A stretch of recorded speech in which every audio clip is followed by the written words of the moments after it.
एक नजर टाकूया हवामान रिपोर्टवर।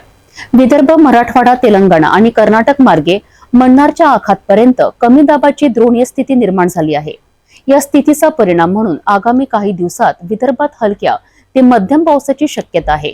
अधिक माहितीसाठी हवामान तज्ञ प्राध्यापक अनिल बंड यांचे अनुमान जाणून घेऊया। विदर्भ आणि आसपासच्या भागात कमी दाबाच्या द्रोणीय स्थितीमुळे पश्चिम विक्षोभ आणि चक्राकार वाऱ्यांच्या प्रभावामुळे 27 एप्रिल पासून 30 एप्रिल पर्यंत हलक्या आणि मध्यम पावसाची शक्यता आहे। यामुळे अमरावती, चंद्रपूर, गडचिरोली आणि यवतमाळ जिल्ह्यात तुरळक ठिकाणी गारपीट होण्याची शक्यता नाकारता येत नाही। यवतमाळ, गडचिरोली आणि अमरावतीमध्ये पावसासोबत गडगडाट, विजा आणि वावरटीसह हलका पाऊस पडण्याची शक्यता आहे। अकोला, बुलढाणा आणि वाशिम जिल्ह्यात पाऊस हलका असला तरी अन्य जिल्ह्यात गडगडाटासह विजा आणि वावरटीसह पावसाची शक्यता वाढली आहे।